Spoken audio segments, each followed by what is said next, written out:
Bandeham Sri Guru Sri Jitapada Kamalam Sri Gurun Vaishnavam Sri Rupam Shagrajatam Sahagana Raghunathanitham Tam Sajivam Sadaitam Sabadhutam Parijana Sahitam Krishna Chaitanya Dev Sri Radha Krishna Padam Sahagana Lalita Sri Vishakhannitam Guravi Gaurachandraya Radhikaya Stadalai Krishnaya Krishna Bhaktaya Tadbhaktaya Namo Namah Bande Guru Padadvandam Bhakta Vrinda Samannitam Sri Chaitanya Prabhum Bandi Nityananda Sahoditam Sri Nandanandanang Bandi Sri Nandanandanang Bandi Radhika Charana Dvayam Gopi Jana Samajuktam Vrindavana Manoharam Jaya Sri Krishna Chaitanya Prabhu Nityananda Sri Advaita Sri Gadadhara Sri Vasadi Gaura Bhakta Vrinda Hare Krishna Krishna Krishna Hare Hare Hare Rama Rama Rama Hare Hare Krishna Krishna Krishna Hare Hare Hare Rama Rama Rama Hare. First of all, I offer my most respectful obeisances unto the lotus feet of my Guru Pada Padma, His Divine Grace, Sri Srimad Paramahansa Thakur Srimad Bhakti Rakshak Siddhara Deva Goswami Maharaj, and as none different from him, my great Shiksha Shamanyasha Gurudev, His Divine Grace Paramahansa Sri Srimad Bhakti Pramod Puri Goswami Maharaj, and humbly beg for their divine mercy to be bestowed upon me and be bestowed upon all of you. Thereafter, I offer my most respectful obeisances unto the holy lotus feet of His Divine Grace, my great glorious Shiksha Guru Padma, Sri Srimad Paramahansa Srimad Abhay Charanara Binda Bhakti Vedanta Swami Prabhupada Ji Maharaj.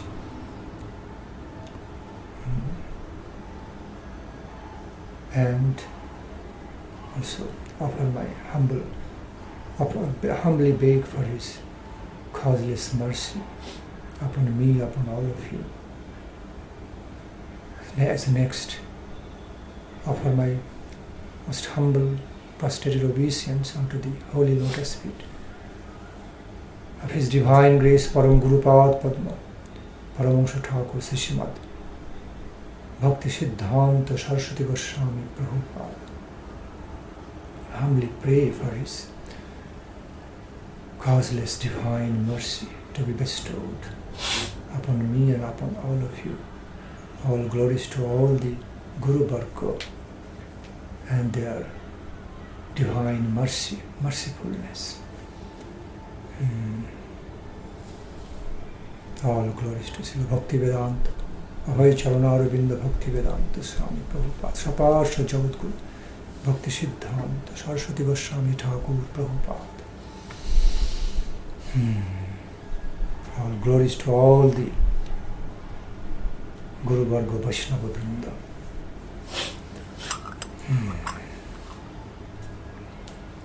Hare Krishna.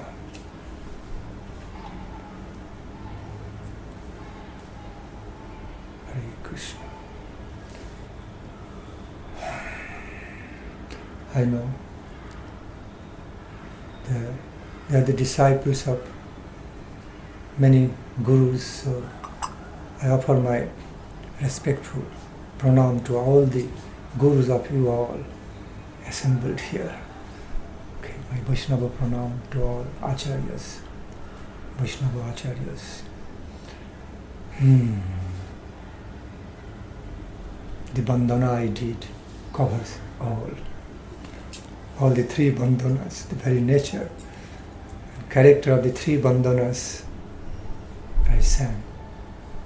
Bandeham, Guravi Gaurachandra, and Bande Guru Padadanda, includes all Mahaprabhu, Radha, Krishna, and all associates, all Guru Varga. Hare Krishna.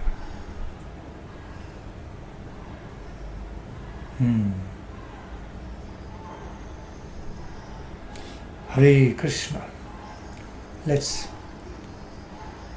I name all the Vaishnava Acharya. Srimad Bhakti Vivuddha Bodhan Maharaj Jai Jukta Ho. Srimad Bhakti Vedanta Narayan Maharaj Jai Jukta Ho. Bhakti Sundar Govinda Goswami Maharaj Jai Jukta Ho. Your Gurudev Bhakti Chaitanya. Bhakti Chaitanya Chandra Maharaj Jai Jukta Ho. Jai Param Srimad Gaur Govinda Swami Maharaj Jai Jukta Ho.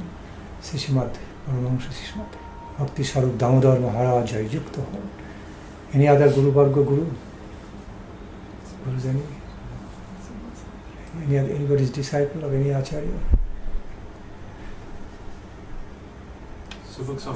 Oh, Jai Srimad Bhakti Bhakti Bhakti Srimad Shubhak Swami Maharaj Jai Jukta Ho. Vaishnava Brinda Jai Jukta Ho. So we benevolently want to, in a generous way, Vaishnava, we want to glorify all the Acharyas from the past, Guru Varga, and also present generation. Sometimes forget because there are so many Acharyas. So have to be reminded when many devotees they are in the same assembly, initiated by many Acharyas. So sometimes little oris who will be unwillingly omitted or skipped. I gave joy of Shubhak Swami Maharaj, the joy of Dhani, of course. Gaur Hari Bol. Hare Krishna. When there are too many disciples of too many acharyas, we just say joy to one of everybody all together. Gaur Hari Bol. Any specific question? Any specific spiritual query? Connecting to life divine, connecting to cultivation of devotional life, and it becomes more relevant to speak Harikatha with illuminations on relevant queries. Krishna Katha means infinite ocean. Krishna Katha, it contains innumerable aspects. Quantity, quality, innumerable. Yes. I have a question, Maharaj. Yes. If we are said to be controlled by the three modes of material nature, then how do we actually exercise our free will? When do we get to exercise free will, and what is free will? If we are actually said to be controlled by the modes of nature and we are not the doers, so when does free will come? Say again. Since it is said that we are not the doers, we are controlled by the three modes of nature. So when is it that we actually have free will? When do we exercise free will in our lives? Right, I've also already explained about the same reality, same topics in the past also, may not be here. It's something very subtle and fine to understand about. Okay. It is true, prakriti kriyamanani gunaih karmani sarvasha ahankara vimuratma kartaham iti mannate. Lord Krishna states in Bhagavad Gita, if everything is prakriti kriyamanani gunaih karmani sarvasha, what you are saying, it's the meaning of that same verse. That's true, how we find the real functioning of the free will of the jiva soul, because all being controlled, all just getting controlled by three modes of nature, Sattvic, Rajasic, Tamasic, or other ways of the nature, modes of nature.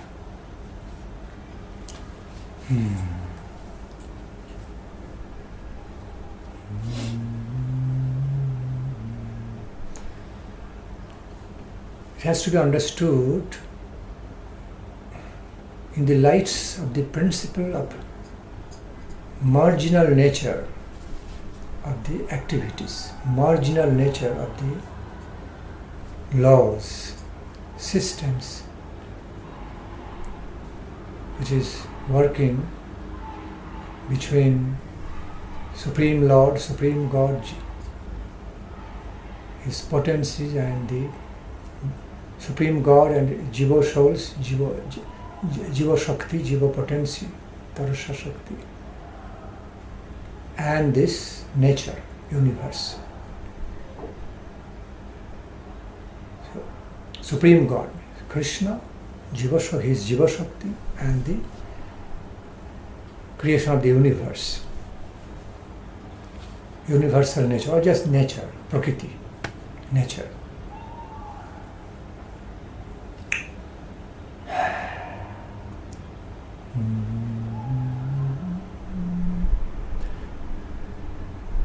So, from certain standards, levels of view, relative views, and also absolute view, Jiva souls, although getting the free will, the will of Jiva souls,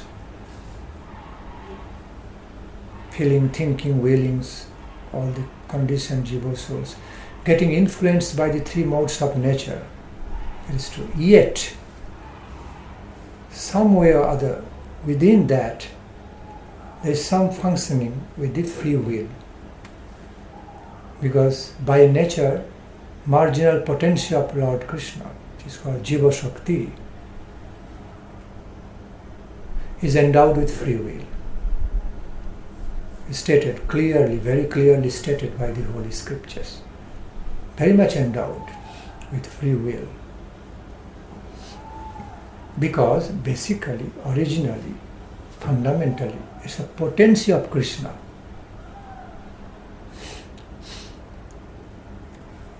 Manifested. So many innumerable quantity and qualities in the form of Jiva Shakti. So since fundamentally, because fundamentally or basically, none other than the potency of Krishna, Jiva souls are just the parts and parcel of the whole stream of potency of Krishna. So potency of Krishna cannot be controlled by any Maya, because three modes are under Maya Shakti, three modes of the nature, considered more or less under Maya Shakti, Sattva, Raja, Tamo guns, all under Maya, Krishna's illusory energy or Maya Shakti, Bahiranga Shakti. So, being, originally, fundamentally being one complete stream of potency, infinite potency of Krishna's Jiva Shakti, it cannot be controlled by another Shakti, Maya Shakti. So, there has to be freedom, independence, has to be, and there is, therefore, it is Krishna's Jiva Shakti is of independent character. In other words, the nature of Krishna's Jiva Shakti is independent of the influence and control of Maya Shakti, Bahiranga Shakti. Therefore, and what means being that of independent nature? What independence means, in other words, it means it has freedom. It has some character of freedom, independent, character of independence. So, being parts and parcels, I repeat, being the parts and parcels of Krishna's Tatastha Shakti, each and every jiva, although conditioned, still having some function of free will, endowed with free will. Because having free will, some character of freedom, independence, is there in the very nature of Krishna Shakti. Because Krishna's potency, not to be controlled, not meant to be controlled by Maya Shakti. That's why being a part and parcel of that same potency, infinitesimal part of the same potency, Jiva Shakti also inherits that quality, that qualification of independence, free will.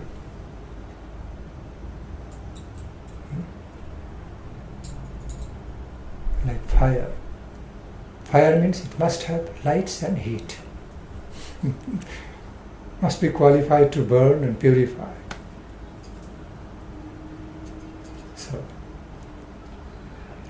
Krishna Shakti means, so anything connected, anything coming out of a particular stream of Krishna Shakti must be inheriting similar qualities by certain quality and quantity. I am explaining the same thing in different ways for thorough analysis, thorough clarification. So now, how it works, that's the main point. How sometimes a bit inexplicably, mysteriously, how both ways work. Being controlled, ways of being controlled by three modes of nature. Free will of Jiva Shakti being controlled by three modes of nature, and at the same time not being controlled, not being totally controlled. That's the way I should put. It means being controlled to some extent, to a great extent, according to the nature of the karma of that a particular conditioned jiva soul, collective and individual and collective nature of karma. Mind it, individual karma and collective nature of karma. Sometimes we suffer, we take many things from the society, but we are not directly responsible, involved. But still we have to take it because of collective karma through action and reaction. So how much a conditioned jiva soul, how much a jiva soul or some jiva souls will get conditioned in a certain way or certain ways, okay, and which way, which type of conditionings, all depending on finally some individual and collective karmas, karmic actions and reactions, and also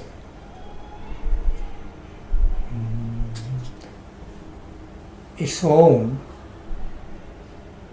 destiny in relation to Supreme Lord. Okay, because finally in Sarupa Dasha, although still staying in a prospective way, Sarupa Dasha, but ultimately is connected to Lord, back to God, back to home. So we have some eternal connection with the Supreme Lord, we cannot avoid it. Although conditioned, it's temporary. These are all temporary, not eternal. Rather, we have got eternal connection with the Supreme Lord, eternal relation, and that is more important, more valid rather than temporary conditionings. Temporary, or sometimes it's said, oh, anadi conditioning. But it's spoken in a relative sense, anadi. But compared to our nature of relationship with Krishna, it is compared to a permanent, more permanent nature of eternal relation with Krishna, all these conditionings are temporary. Although it is sometimes stated, oh, it has started, conditioning of jiva soul started from the time immemorial, without beginning, without end, but relatively spoken.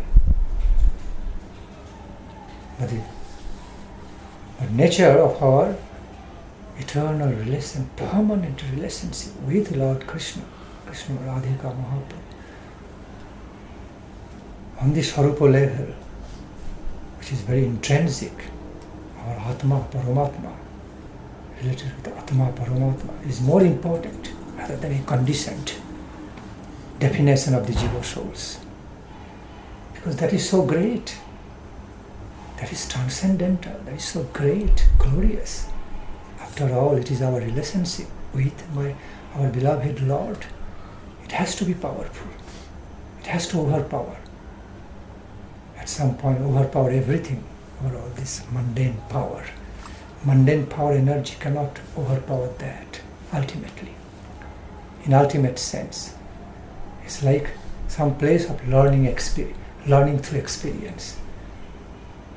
Mundane world, all this, mundane world, mundane universe, some sort of taking birth here. And the purpose of taking birth here and growing up, spending few days and then going out. A place for learning through lessons, different experiences, to have a comparative study, have a real comparative study between mundane experience of life and divine experience of life, with the Supreme Divine Beloved. Beloved God and Goddess of our life. So it is required for having some comparative experiences to make us feel, ultimately to make us realize how great that is and how futile that is in comparison to some comparative ideas. Annaya Vyatireka. That's how the Mahabhagavatas view. Mahabhagavata, the way Mahabhagavatas view, okay. Ultimately, it's promoting our highest purpose of life. Okay, for the satisfaction of Leela. Annaya and Vyatireka. Positive or negative ways. The positive or negative ways. Whole creation, whole realities of creation, maintenance, annihilation, again creation, maintenance, annihilation, and finally attainment of liberations. Okay, all going on, positive and negative ways. Well, there are positively positive and okay, there are positive, and let me explain that there are positive and positively negative. And also, they are negatively negative. You have to understand. Certain negative ways which promote, directly or indirectly promoting the Leela of the Lord, understood to be positively negative, not really negatively negative. See, so many points to be analyzed in this connection. Then I'll go a little bit away from the main point.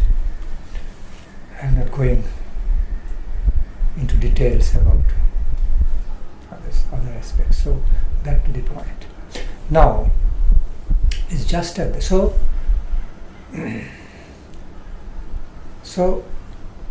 although we find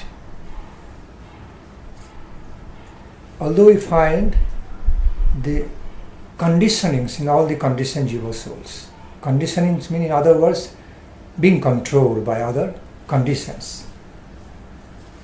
Similar words, it's a synonymous way of speaking. Jiva soul's condition, Jiva soul's being controlled. So although the nature of Jiva soul on this mundane plane is full of conditioning, different types of conditionings, means being controlled by three modes of nature and its own karma, action and reaction of the karma. Not just only three modes of nature, they're all intertwined, they work together in some sort of understanding and system. Not always easy to analyze how, it's complicated how the three modes of nature and the individual and collective karmic actions and reactions, and how the Jiva soul is vulnerable to that, and all these things going on together like complicated internet system. So we cannot always explain it, but it's all happening, arranged by supreme law,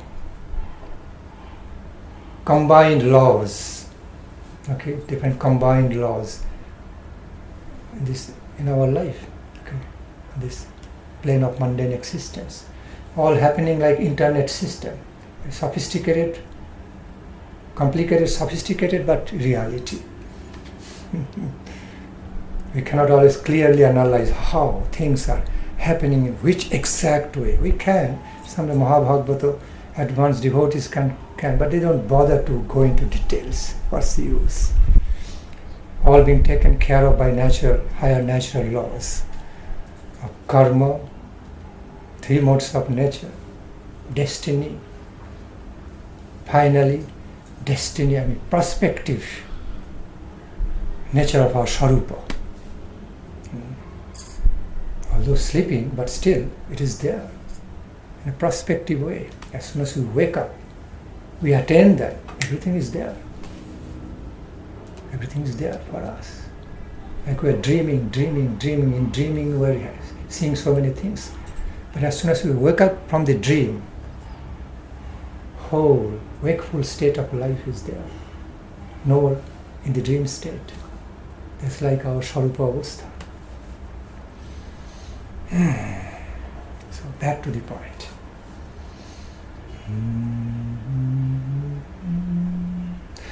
Wonderful, mystical ways. Each and every Jiva soul, in spite of great conditionings, in spite of being conditioned, it is endowed.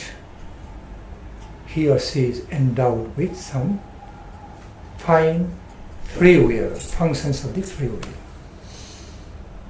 How is that? Let me try to give you some examples.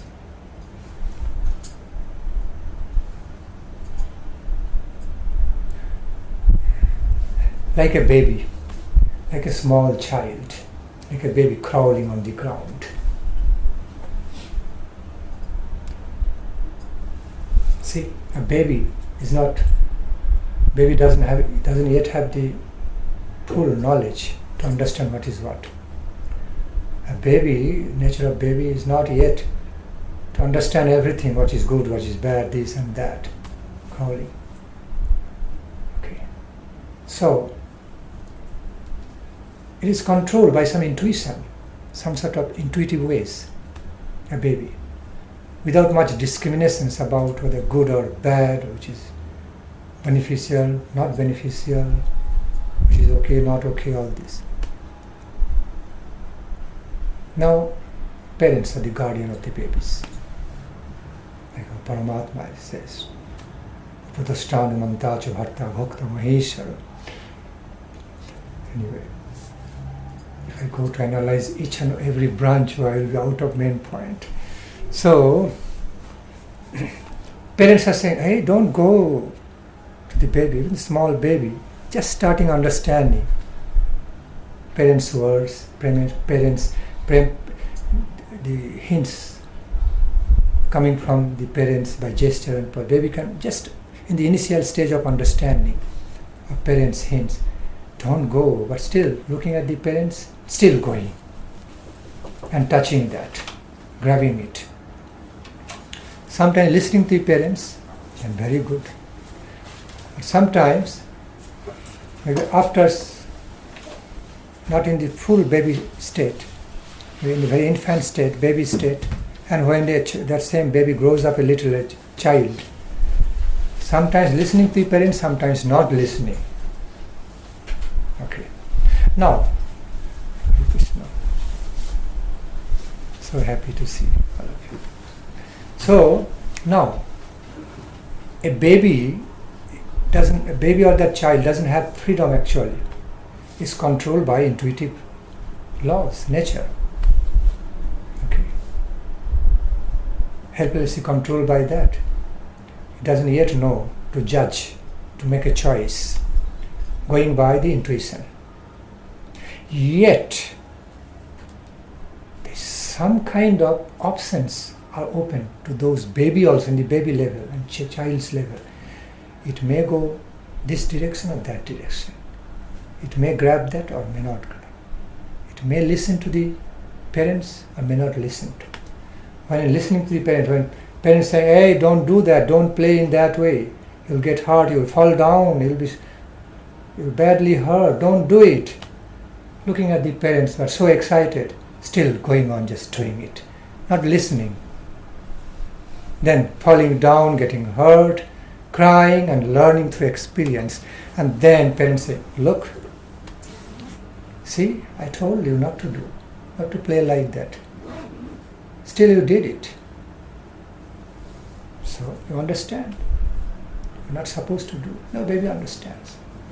But now, what I'm saying, the child still has some function of free will. Because of that function of the free will, not listening to the parents. Although parents, the child knows parents love him, love her. Some part of the child at the same time simultaneously saying inside, maybe I should listen to my parents, listen to my mom or dad. Other part so excited, not caring, just not listening and learning through lesson.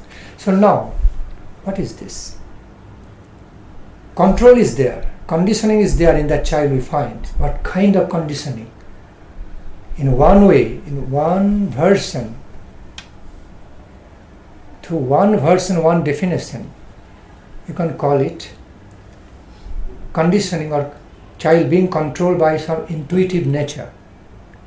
Okay, cannot control himself, listening, cannot, although understanding what parents say for my good, it has got some understanding, but yet helplessly going on to do something which he should not do. Being controlled by some attraction, some laws of nature, condition. Okay, you can say that way. While listening to the parents, that's also some kind of control, you can view that way. Because being controlled by the thought or feelings, my parents love me, they're my guardian, I should listen to. And while not listening, also some kind of control, being controlled otherwise, other than the parents' ways, parents' directions or guidance, both way being controlled. Also, you can define the same principles as freedom, just opposite way. Achinta Bheda Bheda, I will come to that point. Like, why should you view it as control? A child is choosing, maybe intuitively choosing. It has got option, it is a living being. So I can define the same principle simultaneously as control as also application of free will. While child is, whether right or wrong ways, child is making a choice against the will of the parents. Parents saying, don't do it, prohibiting. Still, child is not listening to the parents and choosing to do something in a different way against parents' guidance, direction. So, it is being controlled in one way, in one sense. Cannot control a child because attracted by some material energy of certain play, certain kind of energy in certain type of play or things, so attracted to being controlled. At the same time, the child also choosing to do it. Choosing to do it. deciding to do it by its own intuition, intuitive way. So intuitive way means it has got certain feeling, thinking, willing. Feeling, thinking, with the nature of feeling, thinking, willing cannot be only conditioned and conditioned helplessly, control and control. Very mystically, finely, mystically, wonderfully, mystically, mysteriously, wonderfully, like marginal concept of a line. Functions of being controlled and functions of making a choice. I repeat, functions of getting control and functions of making choice, getting together. So fine line, the fine unification, fine marginal line, finest marginal line between these two, like between these two principles united together, being unified together, very difficult to analyze, but it's reality, like margin, like marginal principle. Margin is a reality, isn't it? Margin is the concept of a margin, marginal line, is a great reality. We cannot deny it. And the definition, the very definition, the very character of a marginal line, marginal existence, if that of both sides, combining both sides, both aspects, at the same time, it's not. It has got nothing to do with any of them. Both happening simultaneously. That's what is margin. If we see a margin is influenced by both sides, if we just only view margin in one way, it is very much influenced, characterized by both sides, otherwise it cannot exist. Then we actually deny its marginal existence, because it's only the character of both sides only, what is margin. But when we explain margin, accept the independent marginal entity, in spite of the influences of the both sides, control of the both sides, is a unification, then that's also great reality we accept.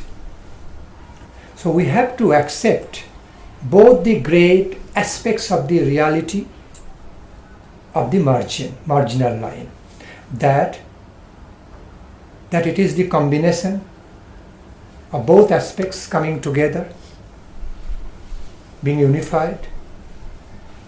So through unification is the combination of the both aspects. In other words, it is very much characterized, it is having the characteristics, influences of the both sides through unification. At the same time, it has got something in it which is independent of both sides. That's why it becomes margin. And neither this nor that. Something is there in between, neutral, like zero.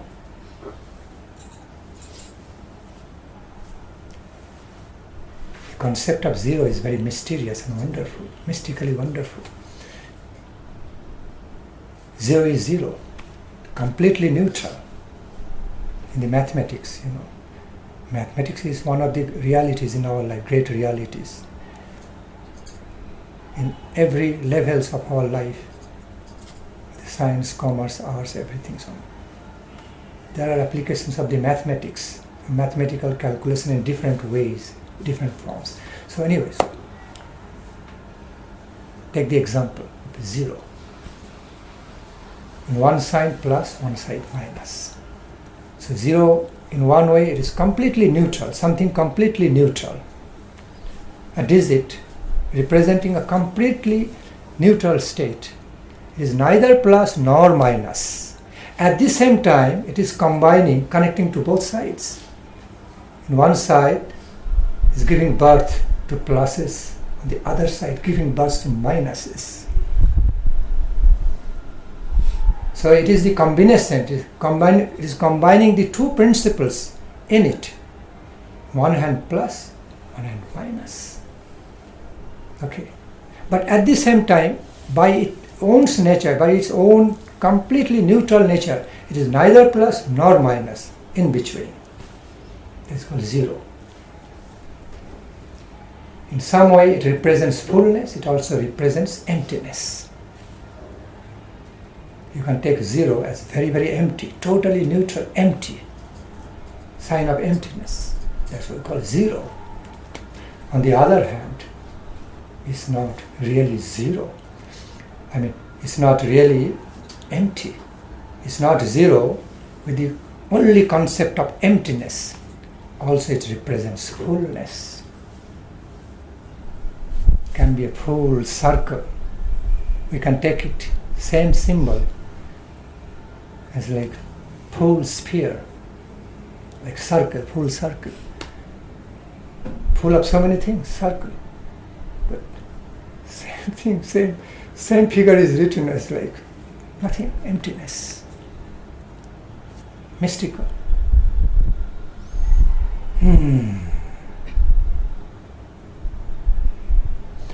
So, that's the nature.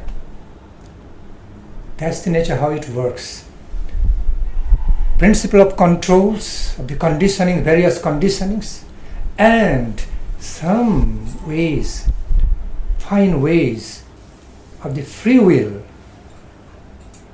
functioning of the free wills, all those conditioned jiva souls working together, like marginal way, side by side, coexistent. How it happens, how it all taking place, how it all happening is very, very fine to understand, very sophisticated and subtle to understand in a separate way from each other. We know both are happening at the same time, together, inconceivable or simultaneous manner. How they are intertwined together, unified together and functioning together at the same time, separate from each other, both ways. It's very sophisticated to understand through intellectual calculations. There are so many, not just so many, there are vast realities, endless realities in our life, in our, around us, within us, without us, which cannot be fully comprehended. Impossible. Either too fine or too big. Either onor, smaller than the smallest, finer than the finest. Too fine or too big, greater than the greatest. How can you comprehend? We cannot completely comprehend. We can only comprehend partially, according to our range of ability, according to our range of understanding, range of the ability of understanding. That much we understand. Neither below that level nor beyond that. Everything is, everywhere is that like that. We don't hear. We cannot hear ultrasonic sound. Cannot hear. Neither we can hear ultrasonic sound nor subsonic sound.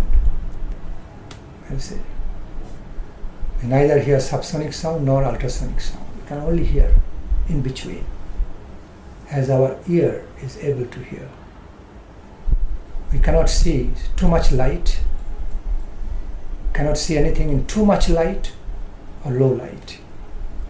Our low light or darkness means sufficient light to so many other animals and creatures. All relative. Okay.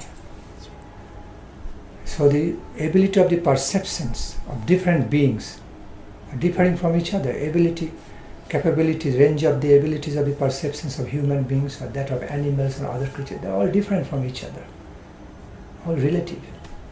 Which is darkness to us, sufficient light to so many other animals, which we cannot hear, other animals can hear. That frequency of the sound can be heard by other animals, or we can understand them through mechanical way, through machinery. Mechanical science, we can detect them, understand them. See, so many examples when something is very close to our eyes, cannot see. It's too far, cannot see. Only so each and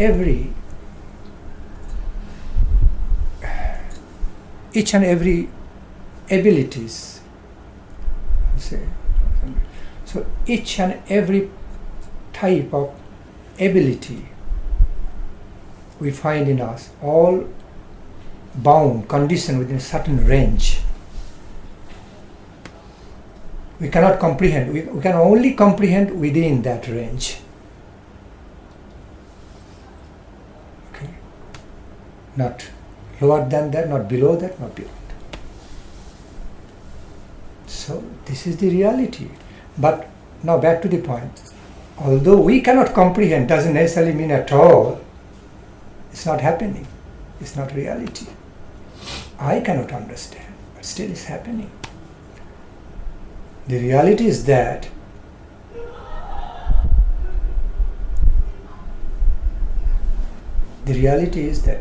we cannot understand. Doesn't mean they are not happening. They are not realistic. They are really happening. I cannot comprehend. Why I am saying this? Back to the point. How the combination, unifications of Jiva's free will and conditioning, modes of conditioning,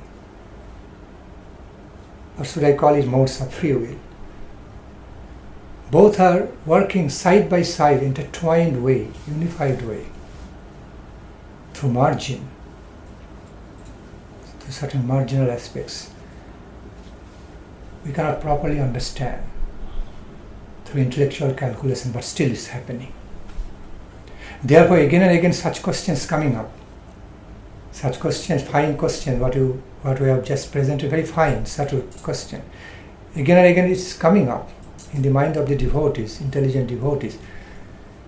How can it happen? My answer is, it is happening, but we cannot understand. How can it not happen, since it's a reality? Whether or not we understand, doesn't matter. So because we cannot easily understand it, therefore question coming. It doesn't make sense. Two are self-contradictory. Free will and being helplessly controlled, self-contradictory. How can go together? Doesn't make sense. But still it makes sense. Wonderfully mystical, mysterious ways. Just as I have explained.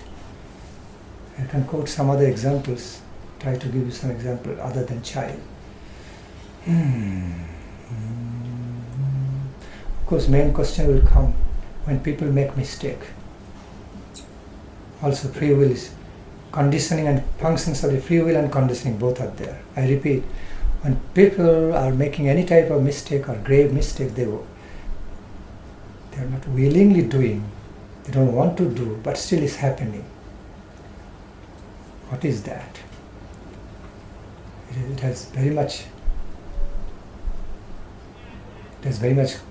conditioning in it. In other words, it's very much controlled, conditioned in a certain way to do that mistake, like a fate, destiny type, fate, like happens in the accident or this and that. Although accidents don't happen on its own, caused by mistakes. So, system is also there. It looks wild, but it's not really wild. It also follows some system, but negative. Negative system. Wild system. Chaotic system. Wrongful system. But it follows certain other ways. So, that's the point.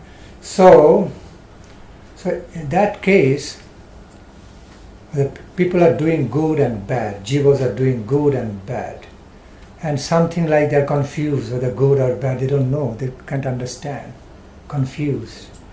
Doesn't know whether good or evil, whether doing correct or making mistakes. So, in all that we find both functions. State of conditionings, which includes confusion, not proper knowledge whether it's good or bad, the proper or improper, and just getting helplessly, whether helplessly or non-helplessly, controlled by certain conditioning of the surroundings, time, place, situation. Some persons are being controlled by the time, place, situation to do something doesn't want to do. He has no choice. Very much conditioning, totally under control, modes of nature. In other words, modes of nature. At the same time,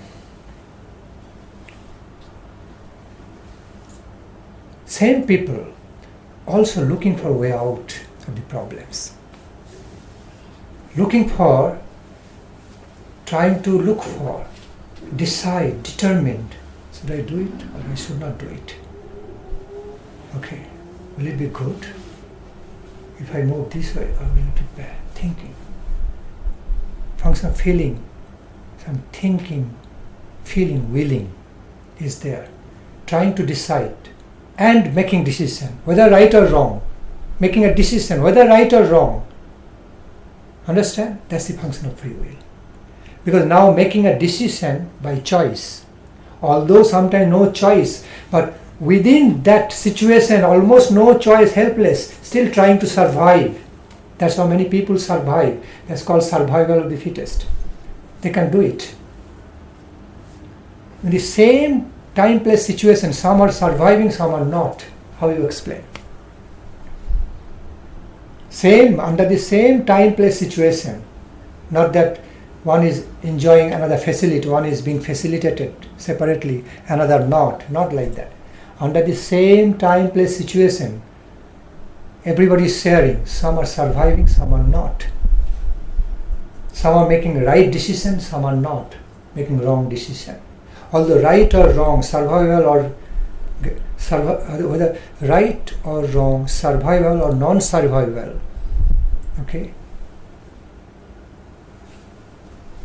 also depending to a great extent, if not to great extent, to some extent, on the choice being made, on the decision, choice being made.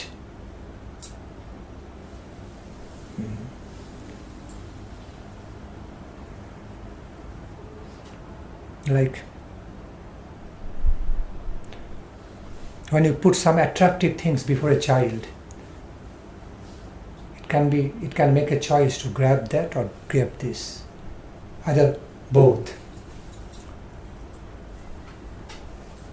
Or you can call it, or being so helplessly controlled by that thing, particular thing, he has to grab that. It is not making any choice. But it's not fact. Making choice, he's somewhat being attracted by that object which he is grabbing, a child grabbing and loves to play with, but somewhat being attracted by it, being controlled by that objective nature. Also at the same time, it is also liking to grab it. Some liking also there within that child, liking or disliking, whether in a controlled way or on its own. Because liking cannot be fully controlled. There has to be an independent existence. Because it's being liked or disliked, understand? So if it is fully controlled, there will be no function of liking or dislikings. No choice. Because it is already predestined. It must grab. But we find sometimes a child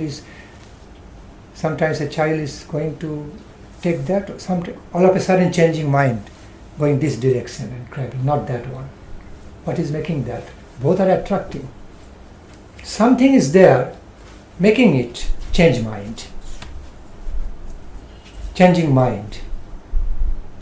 Choosing a different option. So that is more dynamic character. Being controlled means totally static character is already predestined. It is already known, will be controlled that way. But like on the level of quantum physics, both ways are found. That's also another good example. On the level of the quantum physics, both ways are found. The scientists cannot define properly. They cannot but define, oh, this is the way it is. This time saying, oh, it's movement, it's nature. Okay, all is nature, movement happening this way, that way, this is next moment going to define or changing. Every moment changing. Okay, the ways of the motions, the ways of the movements, even characters are changing. Change taking place in the lap of some principle unchangeable and eternal. That principle is unchangeable, eternal, that every moment changing. Understand what I say? The principle which states, which makes us, the principle which presents itself as that everything is changing at every moment is unchangeable. That principle cannot be changed. That is unchangeable, that everything is changing every moment. Also, the principle, real, unchangeable, eternal principle is there, which is never changed, because it is eternally eternal, absolute sense. I am not talking relative sense. It is eternal and unchangeable, absolute, absolutely. That is eternally eternal, unchangeable and eternal. Unchangeably unchangeable, eternally eternal, unchangeably unchangeable. That is called real Nitya. At the same time, we see, so that is completely Shat, Satchitanandam, Shat, completely eternal and unchangeable. Other than that, other way around, always changing, changing. And that principle of always changing also unchangeable.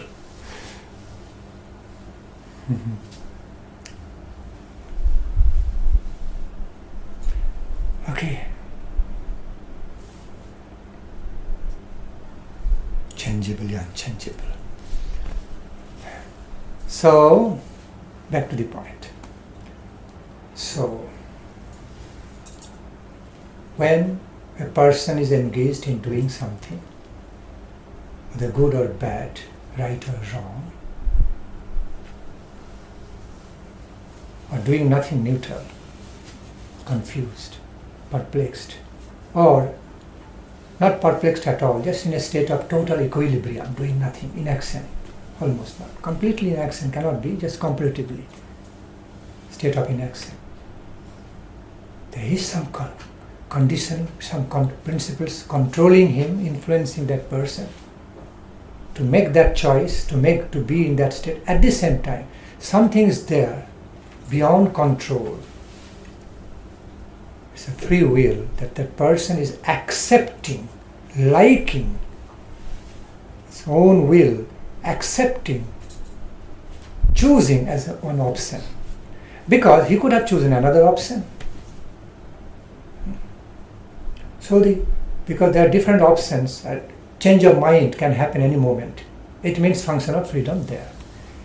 If it's total control and control, that is the only one and only fact. Everything is control and control and control, conditioning from the beginning to end. There will be no that possibility will not be there anymore. Changing, choosing the option. So it's everywhere.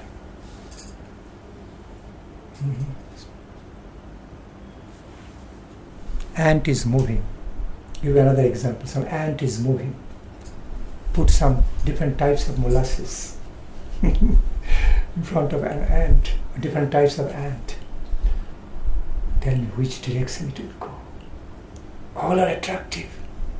Ant is ant, moving, following its own intuition. It's not so knowledgeable, so wise, sometimes what human beings can claim. becoming so knowledgeable, wise, and make a choice through special considerations.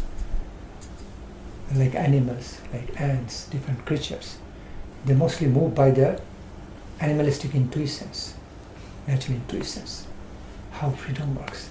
So you can make experiments. There are some ants are moving, we put different types of molasses, sugarcane molasses, date molasses, sugar, other types. And look how it does. Maybe it's moving this direction to first want to taste that molasses, because it cannot taste each and all the molasses at the same time. So it has to choose either this, that. It's moving this direction, going to certain molasses. All of a sudden may change. Even people approaching that molasses just by smell, because they're controlled by smell, may change another direction to approach another type of molasses, or may not change. First it went there, tasted, and after some time it is coming from that to this, another type of molasses to that, one after another. Or it may so happen it did not go there. It is already satisfied with one type of molasses, so much so it went on, satisfied, and also died. Could be. It may die, that possibility also there. It knows I am going to die, but still cannot control, is a conditioning. But the ants, which is eating, tasting, but coming away, example of free will. Both are there, both possibilities are there, very realistic way at the same time. And we cannot really analyze from the only absolute mind can really analyze and know everything beforehand what's going to happen. We cannot analyze that. Because if we can analyze everything beforehand, then it means it's a static, conditioned way. It has to happen this way, that's why we are, how to say? Because it is predestined. All predestined to happen that way. It's a static, established reality. Condition, already totally conditioned, so we can just say, okay, this is it. But because it doesn't happen that way, exactly that way, or we never know whether this way or that way. Exactly, options are there. So therefore we cannot exactly decide. We can judge about some possibility, potential. Most probably is going to happen that way, but not exactly complete sense. It is going to happen only that way, not this way. We cannot say that. Function of free will, free choice, options, optional choice coming. So for that end, it may be attracted, or it may choose. I say both ways.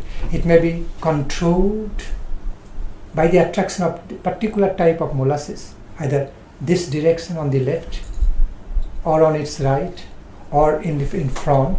All are molasses, all are attractive. Okay. So, or ant is moving already in one direction. All of a sudden, before approaching one type of molasses, changing its direction to another. What is that principle? Changing, making it change. Making it change, or it is changing on its own. Free will. Both. So both functions are unified in that. So that's how we need to understand about the very fine, very subtle, sophisticated nature of the realities of the unification of free will, unification of free will and the conditionings together. And as long as there is question of function of free will, so immediately some question of use and misuse also coming. Even the animals can also make choice. Sometimes in the internet, some viral videos on the internet we see, a tiger did not eat a calf of the cow. A tiger or lioness. That video was viral. Okay. Small calf. Okay, it was trying to hunt other cows, but what happens? A cow just gave birth, a calf. So much so it's just trying to somehow. It is not yet ready to even stand on its feet. Somehow trying to stand on its feet, and the tiger. So at the last, until the last moment, mother tried to protect. But when the tiger, not tiger, I think either tiger or lioness, whatever it is. Okay. When they saw they already close, very, very close to grab, even mother also ran away. Mother of that calf simply ran away to save its life. No choice. So now that maybe a tigress or lioness, see. Now that lioness came nearby the calf. What normally will happen, it is that lioness or tigress is very hungry, straight away to go and eat the calf. Came beside the calf, which is helplessly forsaken, abandoned by all. It looked at the calf, did not do any harm, rather guarded, started guarding that calf from the attacks of other animals. It let it go, it did not eat it. What makes that tigress or lioness or tiger to make that choice? You could have, even animals also have certain type of free wills and making a choice. It made a choice not to eat that calf out of some kindness, compassion. Due to the previous karma of that calf, supposed to be saved. Also, might be some previous relationship of the karmic relation between that tigress or lioness and the calf, newborn calf. Or some sort of compassion came in the mind of that lioness or tigress. Something happened. Something exceptional way, that although it was hungry, it did not eat it. Whereas some sinful human beings don't care to eat that kind of small baby, small calf. They do. Just for greed. But that lioness, tigress didn't do it. What made it act in that way? Free will. Although so much animalistic control, so much control of the animalistic intuition is there. And what is that? Just simply grab and eat. I'm hungry. Finish. And many other tigers, many other lioness, tigers, they also do that. They always don't show mercy to the cow. It doesn't happen all the time, but it happened in case of that particular tiger or lion. Okay. So, another example. All right, I can go on and on. Is it time? See, just to answer one your beautiful, one wonderful question, with thorough clarification, took the whole time. But clear, yes?